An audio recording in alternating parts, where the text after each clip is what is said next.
네, 오늘 말씀은 요한복음 이제 5번째 강의 설교인데요. 영원히 목마르지 않으리라는 제목으로 말씀을 드리고자 합니다. 오늘 이제 4장 말씀인데요. 4장 말씀 여러분들이 또 잘 아시는 예수님과 그 사마리아 여인과의 그 대화를 하는 그 내용입니다. 우리가 이 내용은 잘 알지만 이 배경은 사실 깊이는 잘 모르죠. 먼저 제가 짧게 그 사마리아의 역사에 대해서 말씀을 드리겠습니다. 그 역사를 이해하면 왜 이런 대화가 이렇게 이루어지는지 더 잘 이해할 수 있습니다. 네, 이스라엘의 역사, 그 다윗이 통일 왕국을 이룬 다음에 그 다음 강대한 국가가 되고 이제 솔로몬이 왕이 된 다음에 정말 최대한 그 풍요를 누렸습니다. 그래서 성경에 보면 열왕기상 10장이나 이런 데 보면 그 이스라엘이 얼마나 풍요했는지 은이 돌같이 흔했다라고 적혀 있습니다. 그래서 그때 이스라엘은 그 지중해의 그 모든 해상 국가들과 그리고 그 근동에 있는 다른 여러 주위 국가들 사이에서 이 해상 무역을 통해서 너무나 그 풍요가 넘치는 그러한 축복받은 강대국이었습니다. 자, 그러한 나라였지만 바로 솔로몬이 말년에 이제 하나님을 등지게 되고 후궁 왕비죠 700명을 두게 되고 그리고 또한 거의 후궁 300명 해서 토탈 합계 1000명의 후궁을 둡니다. 그래서 그 후궁들이 그 자신들이 섬겼던 모든 그런 신들, 그러니까 그 주위에 있는 우상들을 데려와서 이스라엘 예루살렘 안에 그러한 이제 우상들을 세우고 섬기게 됩니다. 그래서 하나님께서 내가 이 나라를 갈라놓겠다라고 말씀을 하시죠. 그래서 그렇게 갈라진 것이 그렇지만 너 아비를 봐서 내가 너 대에는 갈라놓지 않겠다. 그래서 그 아들 솔로몬의 아들 세대에서 이제 북이스라엘과 남유다로 갈라지게 되는 것이죠. 그래서 그 북쪽 이스라엘의 지역이 이 사마리아입니다. 그 중에 일부가 사마리아인데요. 이 사마리아는 그 이후에 얼마 가지 못해서 한 200년도 채 못 갔어요. 바로 아시리아 제국에 의해서 BC 722년에 멸망을 하게 됩니다. 자, 이후에 이주 정책을 아시리아가 펼치고요. 그래서 이 남아있던 이 좀 유용한 가치 있는 사람들은 다 또 포로로 데려가고 그 남아있던 사람들이 비유대인들과 결혼시키는 그러한 정책. 그래서 유대 민족을 이렇게 없애려고 하는 정책. 그렇죠. 그래서 그러면서 당연히 또 더 그 사람들이 이방 종교를 가져오고 그래서 우상 숭배가 더 만연해지는 그러한 그래서 이것을 통해서 바로 그 이스라엘의 그 선민 사상, 하나님의 백성이라는 그런 사상을 이제 깨트리려고 한 거죠. 자, 그런 가운데 또 남유다도 이제 바벨론에게 망하게 되고요. 그 이후에 BC 700년이 되어서 이제 바벨론 포로들이 귀환을 하죠. 귀환을 하기 시작하고 그 다음에 이제 몇 차례에 걸쳐서 이스라엘 디아스포라 흩어진 백성들이 예루살렘 대롱으로 이제 귀환을 합니다. 그래서 여러분이 잘 아시는 그 느헤미야 그리고 에스라 와서 이제 성전을 건축하려고 하죠. 그 당시에 또 이 사마리아인들이 방해를 하려고 또 합니다. 자, 그 이후에 이 사마리아인들 그 북이스라엘의 그 후예였고 그리고 남아있던 사람들을 사마리아인이라고 하는데요. 그 사람들이 그 지역에 있는 산 이름이 그리심산이라고 있어요. 거기에다가 독자적인 성전을 세웁니다. 그래서 이스라엘 땅에는 두 성전이 공존했습니다. 그러다가 BC 128년경에 유대인들이 이 사마리아를 공격해요. 그래서 전쟁이 일어나고 그래서 사마리아 그 그리스임 산에 있던 그 성전이 완전히 파괴가 됩니다. 자, 그러한 역사적인 배경이 있고요. 그리고 이 사마리아 백성은 그냥 이스라엘의 한 작은 어떤 민족으로서 아주 천대를 받는 그러한 지역에서 그냥 그렇게 같이 살아갑니다. 그래서 유대인들은 그 사람들을 유대인으로 카운트하지 않죠. 그래서 이제 다 포로가 돌아오고 그러한 예수님이 지금 사셨던 그 시대까지 그러한 것이 이어지는데요. 생각해 보십시오. 그 500년 넘게 그러한 다른 나라로 있다가 또 다른 어떤 민족처럼 되어버린, 그러면서 통합되고 그 상태에서 그 500년이라면 우리나라로 치면 거의 고려시대 말기예요. 그죠? 지금 현재로 보면 500년을 카운트하면, 그리고 조선시대가 500년인데 그 긴 세월 동안 정말 다른 나라처럼 다른 풍습과, 그리고 물론 사마리아 그 사람들이 결국은 하나님을 다시 섬기기로 했지만, 그래서 성전을 세웠죠. 그렇지만 계속해서 갈등 관계, 그래서 유대인들이 그 사마리아인과 절대 상종하지 않는 이러한 문화 속에 있었던 그 컨텍스트 바탕 위에서 지금 예수님이 이 한 여인을 만나는 장면입니다. 조금 이제 역사적인 배경이 조금 이해가 되시죠?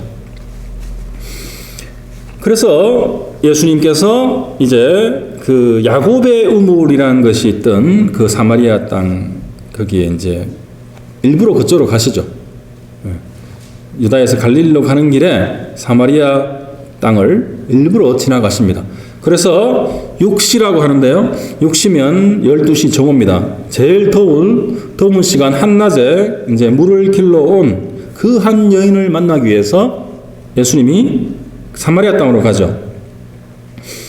그 여인은 정말 기구한 인생을 살았던 한 여인임이 분명합니다. 왜냐하면 예수님께서 그 다음에 이렇게 말씀을 하죠. 남편 5이 있었고 지금 같이 살고 있는 남자도 너희 남편이 아니다.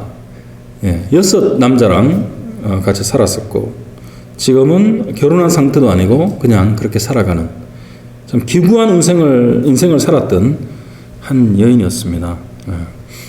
그 당시에는 3명까지 결혼하는 것을 허용했대요. 간섭상. 근데 이 여인은 6번째 남자랑 같이 살고 있는 그런 상황이었습니다. 분명히 다른 사람들에게 손가락질을 당하던 인생이었고요. 정말 예로운 인생이었고, 그래서 남의 눈을 피해서 홀로 쓸쓸히 물을 길러오는 그런 상황이었습니다. 그 팔레스타인 그 메마른 그 지역의 땅 위에 그 땅같이 이 여인의 가슴속도 얼마나 팍팍하고 메말라 있었겠습니까? 우리가 충분히 짐작할 수 있는 그런 마음 상태이겠죠. 우리가 바로 앞번 요한복음 설교에 예수님께서 니고데모와 대화하신 것을 제가 말씀을 나눴는데요. 이것이 참 큰 이 대조를 이룹니다. 바로 이 니고데모는 당대 최고의 지성이었고 바로 이 여인은 무학, 교육을 받지 못한, 그 당시에 여자들은 가정교육 외에는 특별한 다른 교육을 받지 못했습니다. 그래서 무학이죠. 자, 그렇게 지성과 참 무학이 대조되는 사람이었고요. 또한 대조되는 것은 니고데모는 자기 자신이 예수님께 밤에 이렇게 몰래 찾아옵니다. 그런데 이 여인에게는 예수님의 발로 직접 찾아가십니다. 참 대조가 되죠.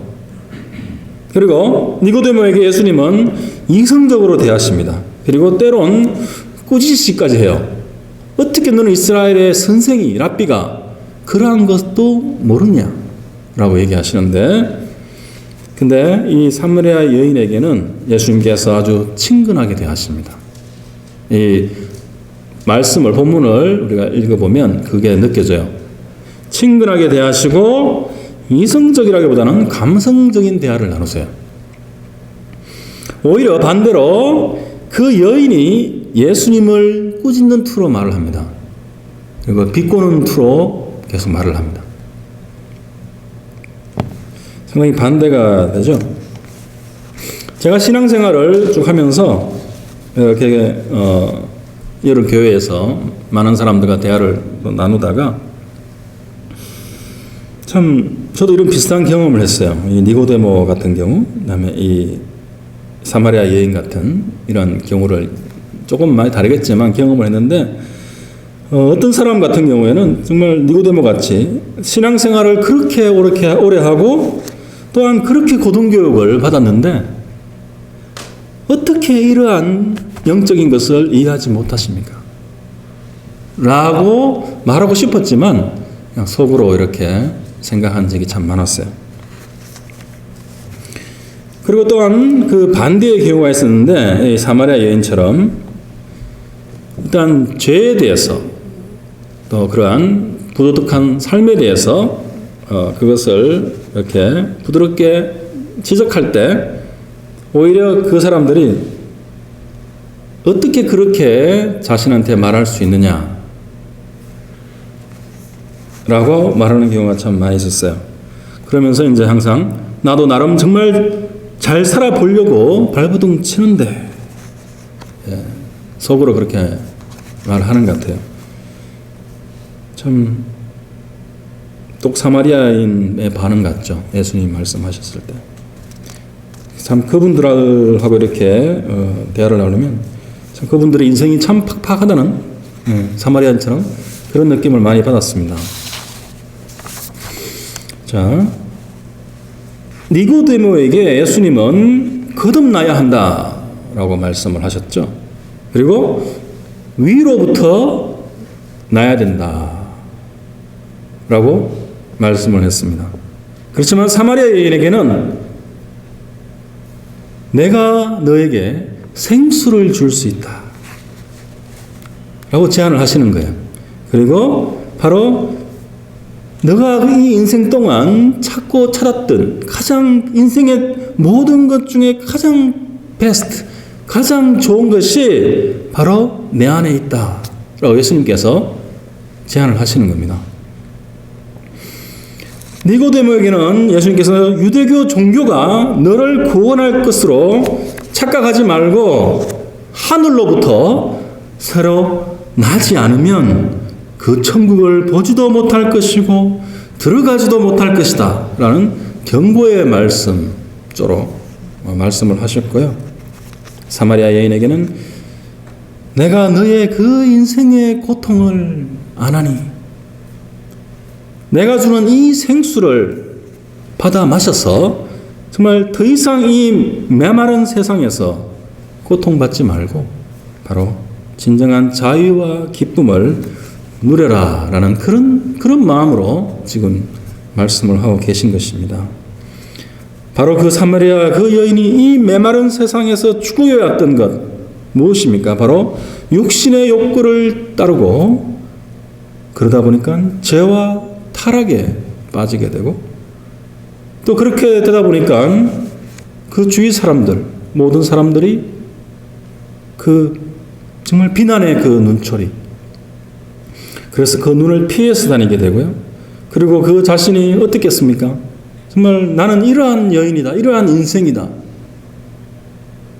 정말 밑바닥 같은 인생이다 하고 자기를 다른 사람들과 비교하면서 또 그렇게 살았지 않겠습니까? 또 그렇기 때문에 외로움 속에서 분명히 살았을 거고요. 바로 그것이 바로 메마른 땅이고 메마른 세상에서 살았던 그 여인, 그 여인에게 정말 진정한 자유와 진정한 기쁨을 내가 줄 수 있다. 바로 내가 그리스도이니 구원자이니 바로 나를 통해서 하나님 나라를 보고 바로 그 하나님을 이 사마리아 땅 바로 그 그리심 산, 그 산 위에서 예배하는데 그치지 말고 바로 이제부터 영과 진리 안에서 진정한 예배를 드려라 라고 지금 말씀을 하시는 것입니다.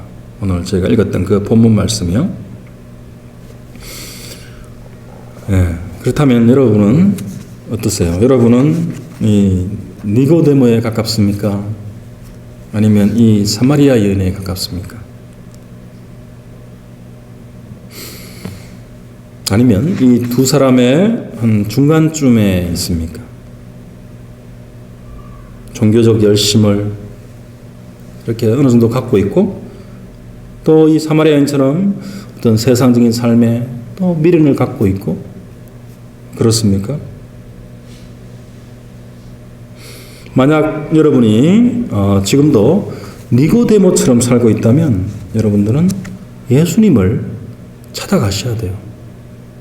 이 니고데모가 밤에 예수님을 찾아갔듯이 예수님을 찾아가셔야 됩니다. 만약 여러분들이 이 사마리아 여인처럼 살고 있다면 여러분께 예수님이 찾아오실 겁니다. 또는 이미 찾아오셨을 것입니다.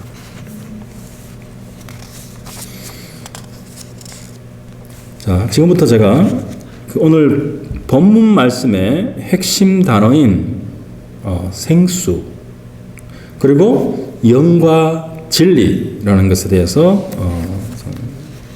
말씀드리도록 하겠습니다.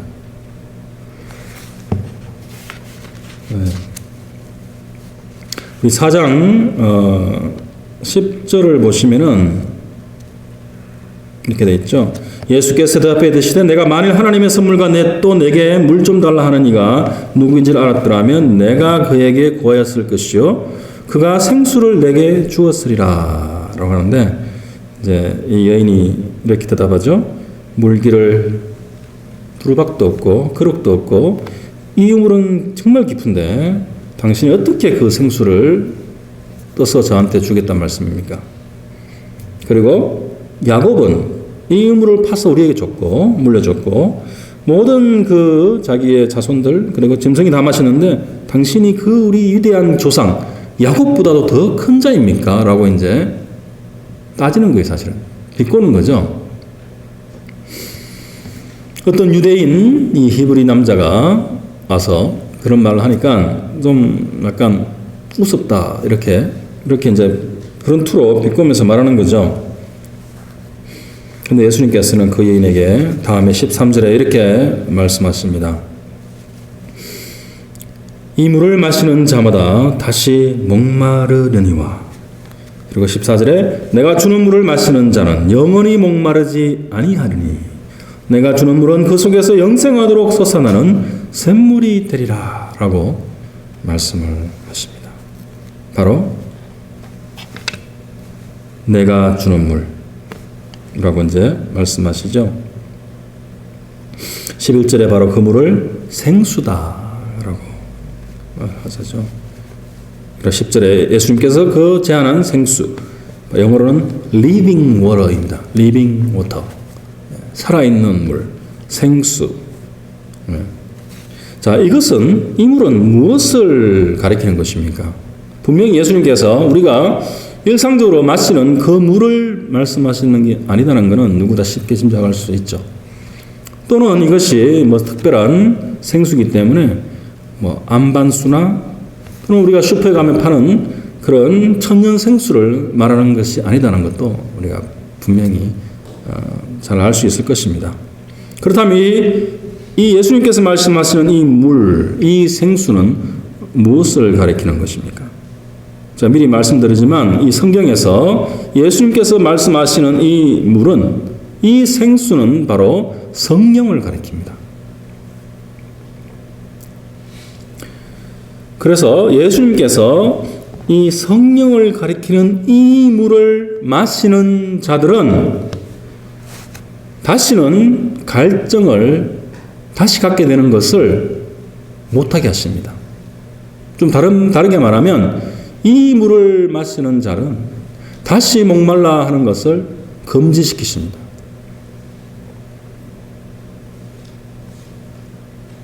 그게 바로 성령께서 주시는 다시 목마르지 않게 하는 바로 그것이죠.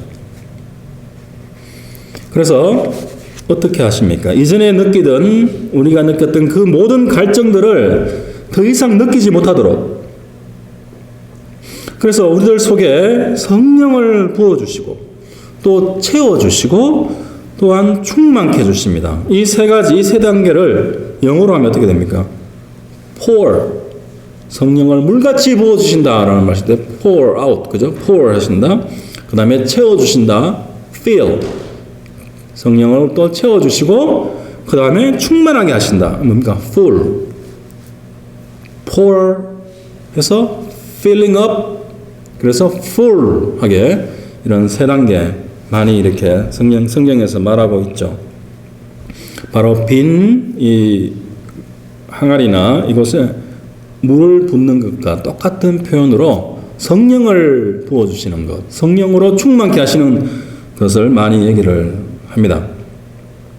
자, 이 말씀은 우리들에게 바로 성령으로 인해서 하나님의 임재를 느끼며 그렇게 살 수 있게 해주신다라는 말씀인데요.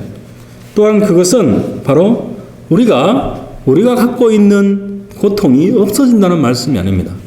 우리가 갖고 있는 그런 고난과 고통을 없애주시겠다는 말씀이 아니고 바로 성령을 부어주심으로써 바로 우리가 갖고 있는 이 세상의 이 메마른 땅 위에서 느끼는 그 갈증이 성령으로 인해서 해결되어진다는 것입니다.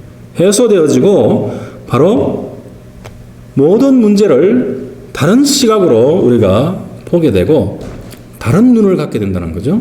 그래서 그렇게 새롭게 된 변화된 관점으로 이 세상을 보게 만드신다는 것입니다. 그래서 우리 속에 갈증이 생기지 않는다는 것이에요. 갈증이 조금 생기더라도 금방 사라져 버리게 하신다는 것입니다. 그렇지만 잘 안 사라질 때도 있죠. 네.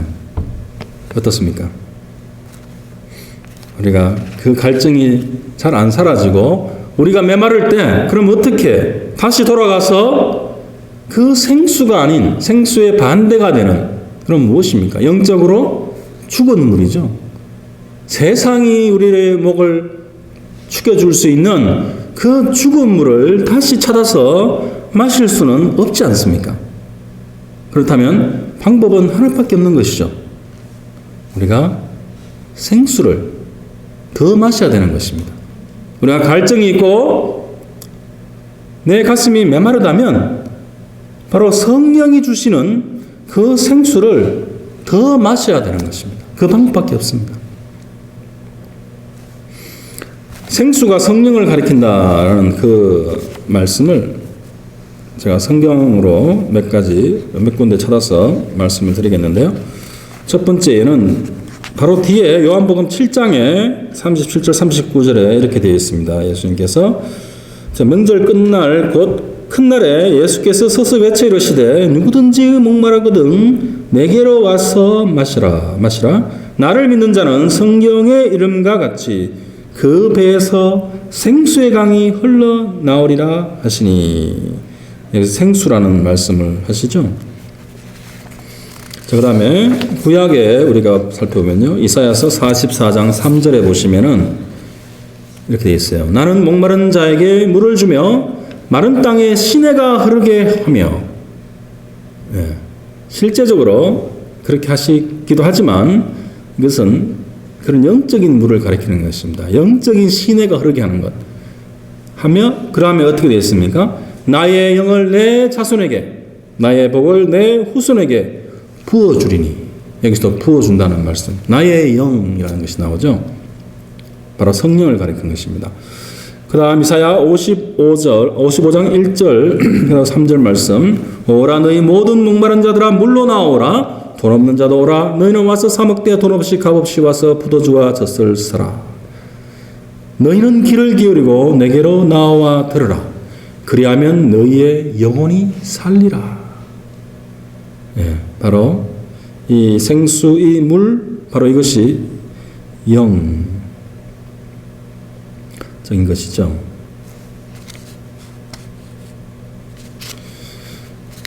네. 자, 그 다음에 바로 이 물이란 것은 금방 읽었던 말씀에서 영적인 만족을 주는 것이고 또한 살리는 것이다 라는 것을 알 수 있고요. 그리고 새롭게 하는 그런 변화를 주는 것이다 라고 우리가 알 수 있습니다. 그래서 성경에서 말하는 그 물이란 것은 바로 우상과 또한 세상이 주는 그런 죄와 쾌락을 떠나서 정말 마셔도 금방 갈증이 나버리는 그러한 물이 아니라, 그러한 세상의 죽은 물이 아니라 바로 하나님만이 우리에게 주실 수 있는 물. 정말 그것이 무엇입니까? 하나님을 알고 하나님을 경험할 수 있는 새롭게 변화된, 부드럽게 된 그 하트를 성령을 통해서 주시는 것. 그것이 바로 성령을 통해서 생수를 마시게 해주는 것이라는 것입니다. 자, 바로 이것이 예수님께서 그 사마리아 여인에게 그 우물가에서 말씀하시는 그 생수의 성경적인 그런 의미입니다.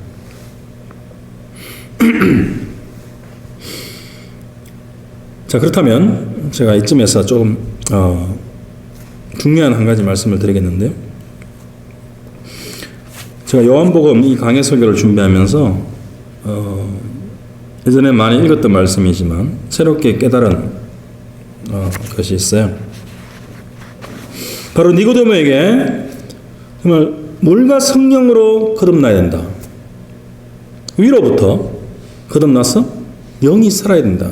영이 살아나야 된다라고 말씀을 하시고, 또 이 사마리아 여인에게 생수를 내가 주고 생수를 마시라. 그 다음에 또한 그 생수인 그 성령을 어떻게 받아야 되는지, 자, 이러한 것들.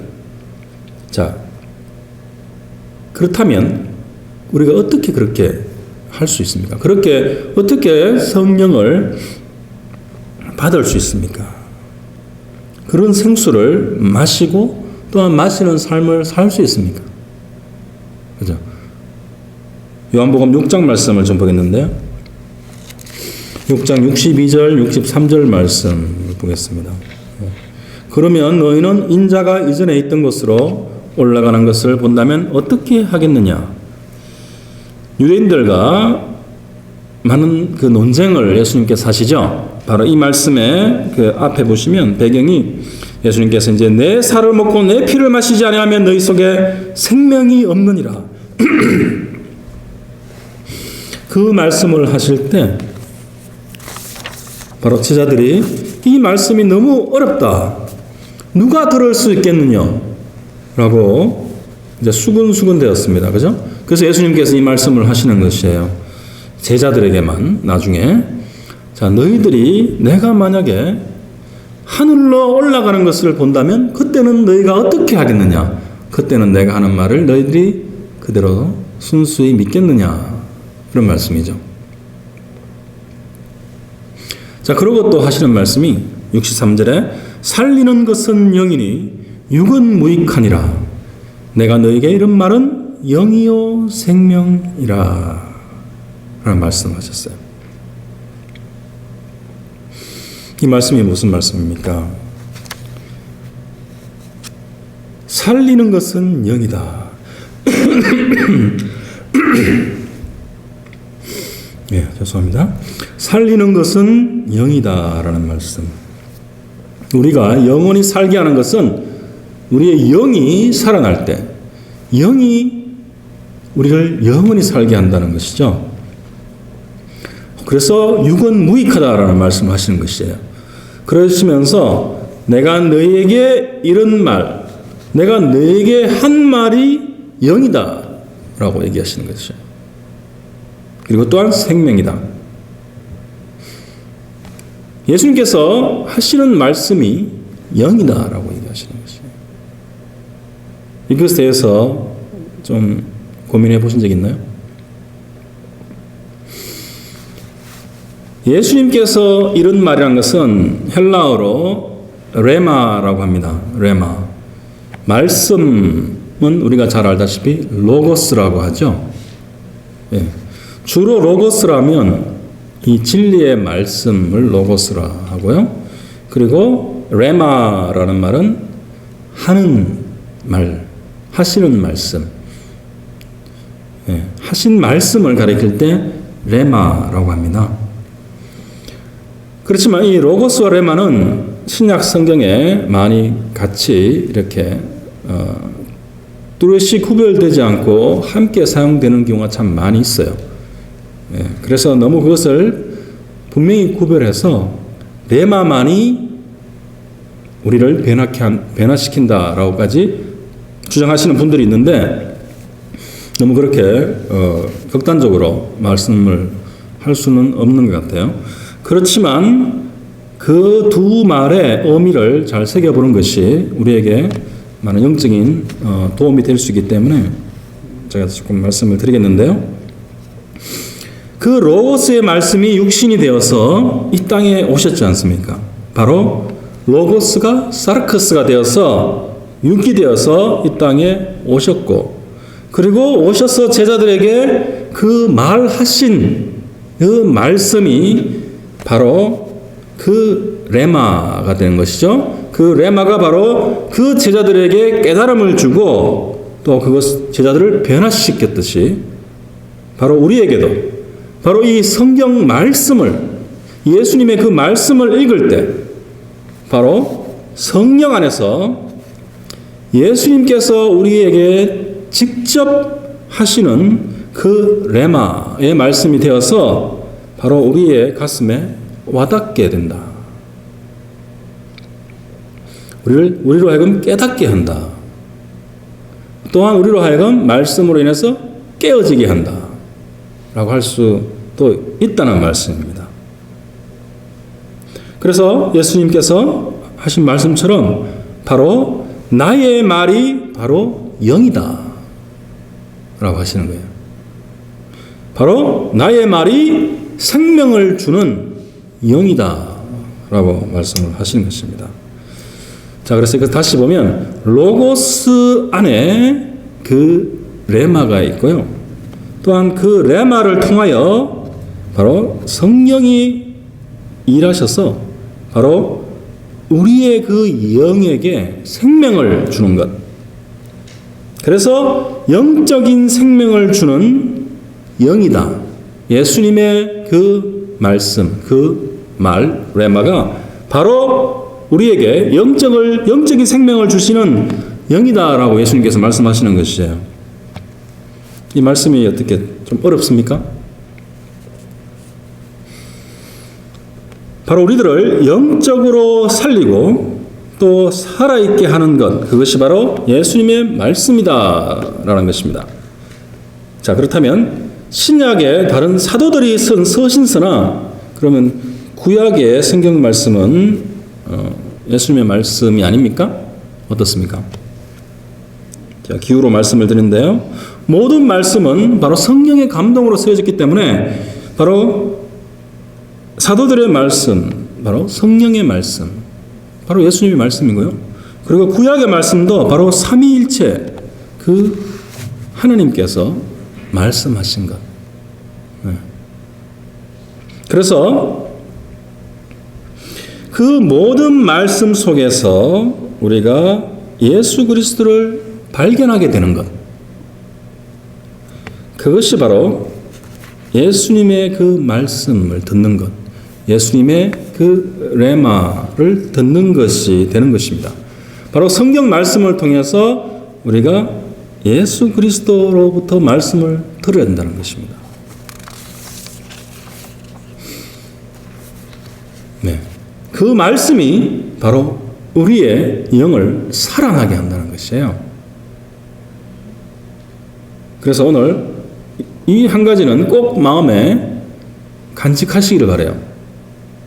바로 예수님의 말씀이 바로 우리가 사는 길이다라는 것입니다.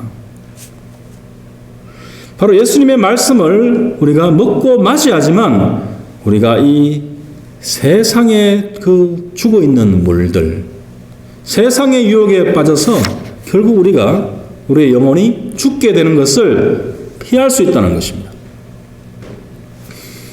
바로 그 말씀 안에 있는 그 영원한 갈증을 해소할 수 있는, 해결할 수 있는 바로 그 생명의 그 생수를 마실 때 바로 우리 속에서 그 성령의 역사가 일어나고 바로 성령의 그 세밀한 음성, 우리 마음속에 말씀하시는 그 세밀한 음성을 우리가 들을 수 있고 비로소 성령의 인도를 따라서 우리가 살아갈 수 있게 된다는 것입니다. 그것이 바로 예수님의 말씀, 그 레마에 기초하고 있다는 것이에요. 그것이 바로 영이고 그것이 바로 생수이다라는 것입니다. 마지막으로 한 가지 더 예배에 관한 예수님의 말씀을 나누고자 하는데요.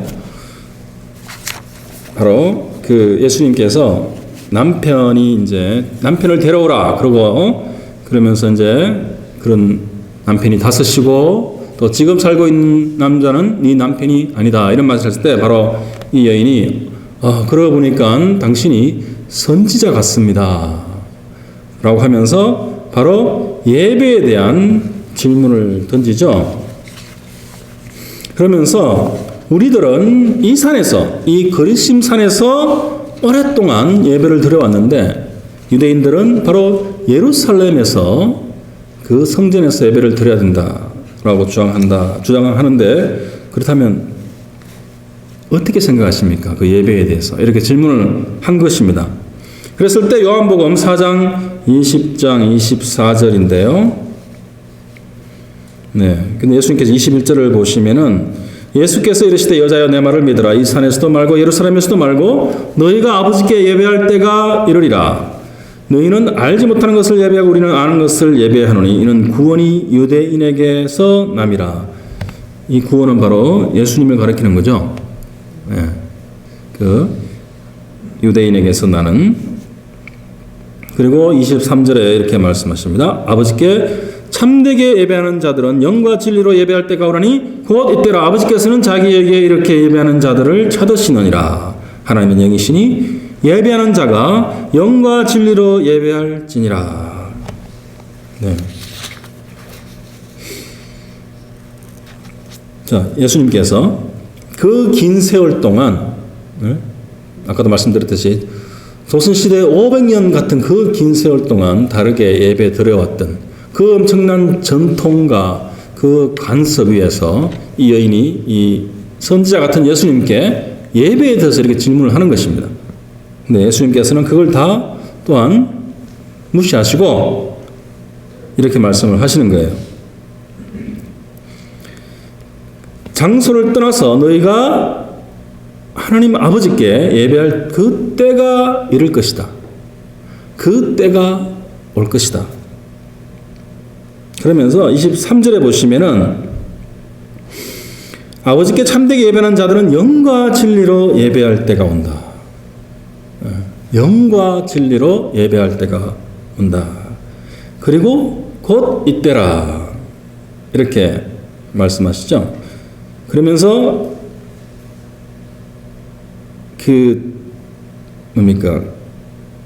이렇게 예배하는 자들을, 앞에 참되게 예배하는 자들을, 영어로는 true worshippers, 정말 참되게 예배하는 자들을 하나님께서 찾으시는데 그 예배는 바로 영과 진리 안에서 예배하는 것을 가리킨다. 이전에 그런 그리심산이나 예루살렘 그 성전에서 들었던 그런 예배는 더 이상 아니다라고 말씀하시는 것이에요. 자, 그러면서 예수님께서 그 때가 오나니라는 말은 오고 있다는 말이에요. 예배할 때가 지금 오고 있다는 거예요. 그 당시에 그 때가 오고 있고 또 곧 이때라라는 말, 이 말이 좀 번역이 헷갈리는데요. 이 말씀은 또 이미 왔다라고 말씀하시는 것입니다. 지금 이때라라는 것이에요. 예수님께 그러한 참된 예배를 드리는 것이, 영과 진리 안에서 예배를 드리는 것이 이미 와서 지금 이때고 또한 그 때가 오고 있다라는 말씀입니다. 그 말씀은 무슨 말씀입니까? 영어로는 A time is coming and has now come. 이미 왔다는 거예요. And 또는 now is. 지금 그때라는 거예요. 그렇지만 또 그때는 오고 있다는 것입니다. 먼저 영과 진리로라는 말씀. 영으로는 것은 이미 우리가 지난 시간 또 오늘 제가 살펴봤듯이 저희가 말씀과 또한 살아난 그 영과 그 성경의 그 말씀 안에서 다 같은 말이라고 제가 말씀을 드렸지 않습니까?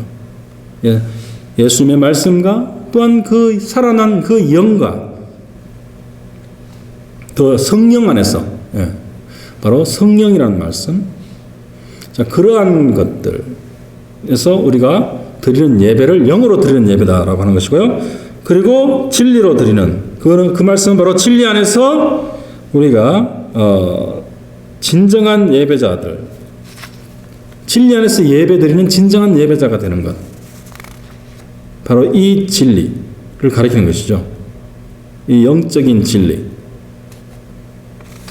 네, 그러한 영과 진리로 예배를 드리는 것이고요. 그 때라는 말씀은 바로 종말론적인 그러한 때 또는 시대를 가리킵니다. 바로 하나님께서 성령을 부어주셔서 많은 그 영혼들이 구원을 받는 시대, 하나님께서 구원하시는 그 시대, 바로 이 신약 시대 전체를 가리키는 그 시간이 바로 이 때입니다. 때가 오고 있나니 라고 했을 때, 바로 예수님의 이 말씀은 바로 그 새벽이 밝아오고 있다. 그 날, 그 시대에 그 새벽이 밝아오고 있다는 것입니다. 동이 트고 있다. 그렇지만 또한 이미 지금 예수님 자신 안에서 이미 시작되었다라고 선포하고 계시는 것이에요.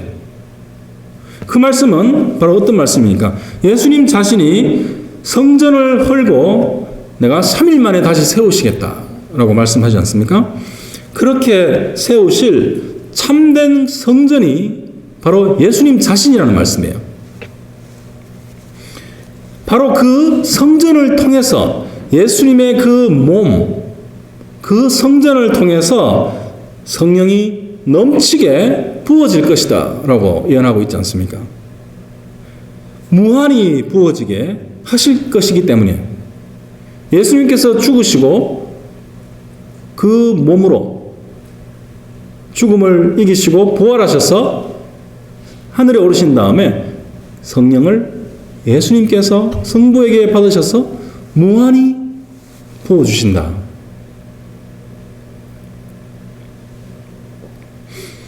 자, 그렇기 때문에 그런 것이고, 또한 예수님께서 내가 부활이요 생명이다 라고 말씀하셨듯이 현재적으로 부활이며 생명이다 라고 지난주에 나눴듯이 그렇게 말씀하시는 것, 그것도 똑같이 이미 지금 내 안에서 영과 진리로 참된 예배를 드릴 수 있다라고 이 사마리아 여인에게 말씀을 하시는 것입니다. 바로 이때라 라고 하시는 말씀, 그 모든 것이 같은 맥락에서 이렇게 우리가 이해할 수 있는 말씀이에요. 그리고 그 오고 있는 그 때는 바로 예수 그리스도의 그 십자가의 죽음, 다가올 그 죽음과 그리고 부활과 또 예수님께서 주권자로서 영광의 그 자리에 앉으시는 그 신약 시대, 그 때를 가리키는 것입니다. 그래서 우리 신약 성도들에게는 이미 이루어진 때인 거죠. 그 오고 있다라는 그 예수님께서 말씀한 그 때는 바로 우리에게는 이미 이루어진 때입니다. 그래서 그 영과 진리로 예배드릴 그 때가 오고 참된 예배자들을 아버지께서 찾으신다라는 그것이 바로 우리들에게는 이미 이루어진 트루 월시퍼가 될 수 있는 그런 특권, 그런 프리빌리지, 그것이 우리에게 이미 주어져 있다는 것입니다. 그래서 그 아버지께서 원하시는 그 진정한 그 예배자는 바로 말씀으로, 예수님의 말씀으로 다시 살아난 자들이 바로 예수님의 그 말씀 안에서, 또한 성령 안에서, 또한 그 생수 리빙 워터가 부어지고 채워지고 충만해져서 그러한 은혜를 받게 되는 것, 그러한 은혜를 받는 자, 그러한 예배가 되는 것.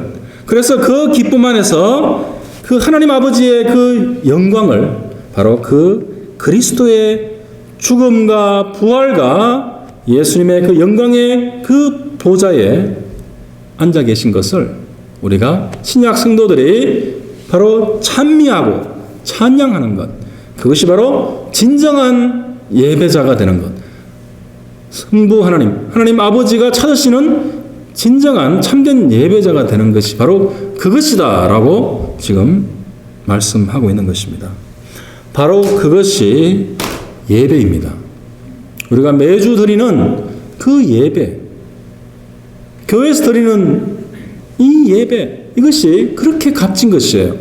그리고 또한 일상 가운데 매일의 삶 속에서 우리가 드리는 것, 성령 안에서, 예수님의 말씀 안에서 그렇게 드리는 것이 또한 예배입니다. 예배는 예수님의 말씀처럼 장소와 간섭과 시간을 초월합니다. 오직 영과 진리 안에서 드려지는 것이 예배입니다. 자, 그렇기 때문에 바로 그럴 때, 그러한 예배를, 참된 예배자로서 예배를 드릴 때 바로 우리는 그리스도를 닮아가는 그 힘과 능력이 그 안에서 생겨나고, 그리고 그 다가올 그 완성된 천국의 삶, 우리가 이 인생을 마치고 우리는 죽음을 경험하지 않는다라고 지난주에 말씀드렸듯이 바로 그 천국의 삶, 그 너무나도 벅차고 아름답고 그 행복한 그 삶을 지금 우리가 미리 이 땅에서 맛보게 되는 것입니다. 그것이 예배인 것입니다. 그렇기 때문에 바로 그 참된 예배의 장소에는 감격과 환희가 있게 되는 것이에요. 그렇기 때문에 바로 그 감격, 그 감동은 바로 그 예수님의 말씀 속에서, 우리 인생의 어떤 상황 속에서든지 어떠한 어려움과 고난 속에서도 우리가 정말 매일매일의 삶 속에서 우리에게 누릴 수 있도록 이미 주어져 있는 그러한 것이라는 것입니다. 그것이 바로 참된 예배라는 것이에요. 바로 이 너무나도 좋고 너무나도 이 특별한 이 권리, 이 특권을 정말 삶 속에서 풍성히 누리시고 사용하시고 정말 생수를 많이 마시시고 영으로 채우시고 말씀을 많이 읽으시고, 그래서 정말 이 예배의 삶, 진정한 예배자가 되는 이 너무나도 아름답고 풍성한 삶을 정말 풍성히 누리시기를 정말 주님의 이름으로 오늘 말씀을 통해서 축복합니다. 다 같이 기도하시겠습니다. 말씀이신 하나님 아버지, 감사합니다. 저에게 이렇게 너무나 좋은 생수를 주시고 성령으로 우리를 또한 충만케 하시고 예수님의 말씀으로 우리를 살리시고 이 메마른 땅 위를 걸어가는 동안 그 생수를 마시게 하시는 하나님 아버지, 다시 한번 감사와 찬양을 올려드립니다. 주님, 제 마음을 더욱더 성령으로 채우셨어. 주님, 저희가 그 생수의 그 깊은 그 진리의 맛을 저희가 더욱더 사모하고 또한 구해서 우리의 일상의 삶 가운데 누리고 또한 주님을 예배하는 가운데 풍성히 받고 만끽하며 또한 그것을 나눠줄 수 있는 저희도 다 될 수 있도록 주님 축복하여 주시옵소서. 모든 말씀 예수님 이름으로 기도드렸습니다. 아멘. 아멘.